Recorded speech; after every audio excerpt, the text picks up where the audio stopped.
menjelaskan cara penggunaan papan perubahan energi.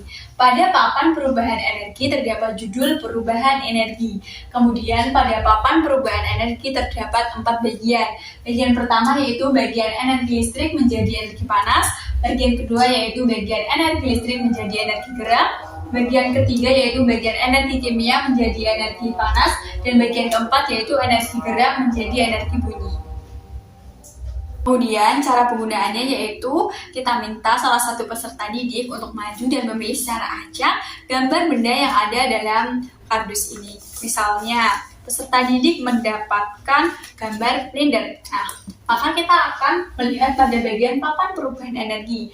Di sini terdapat 4 bagian, yaitu yang pertama, energi listrik menjadi energi panas. Yang kedua, bagian energi listrik menjadi energi gerak. Yang ketiga, energi kimia menjadi energi panas. Dan yang keempat, energi gerak menjadi energi bunyi. Kemudian, blender ini termasuk pada bagian yang mana? Maka, peserta didik akan menganalisis blender ini termasuk pada perubahan energi apa. Kemudian, peserta didik akan melepaskan double tip yang ada pada bagian belakang gambar. Kemudian, menempelkan gambar blender ini pada bagian perubahan energi yang tepat, yaitu pada bagian kedua, yaitu menempelkan blender ini pada bagian perubahan energi listrik menjadi energi gerak. Selanjutnya, setelah peserta didik pertama telah menempelkan gambar pada bagian yang tepat, kemudian dilanjut dengan peserta didik kedua. Misalkan peserta didik kedua mendapat gambar setrika, maka sebelumnya peserta didik diminta untuk melepas double tip pada bagian belakang, kemudian meletakkan gambar setrika ini di bagian yang tepat, yaitu pada bagian pertama, yaitu pada bagian energi listrik menjadi energi panas, karena kita tahu bahwa setrika menghasilkan panas.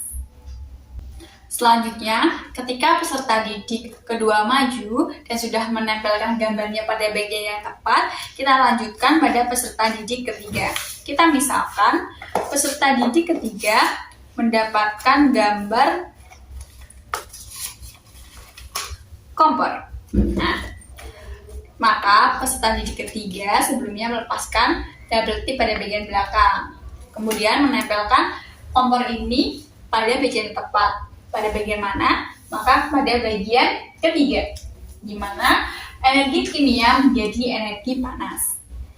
Selanjutnya, ketika peserta didik ketiga sudah menempelkan gambar yang tepat, kita lanjut dengan peserta didik keempat. Misalnya, peserta didik keempat mendapat gambar drum. Nah, sebelumnya kita lepas double tip pada bagian belakang gambar. Nah, drum ini termasuk pada bagian yang mana? Drum ini termasuk pada bagian yang keempat, yaitu energi gerak menjadi energi bunyi. Karena drum ini dapat berbunyi ketika terdapat gerakan memukul bagian dari drumnya. Selanjutnya, setelah peserta didik keempat menempelkan gambar dengan benar pada bagian yang tepat, maka dilanjutkan oleh peserta didik selanjutnya dengan mengambil gambar yang ada pada kardus ini sampai dengan gambarnya habis.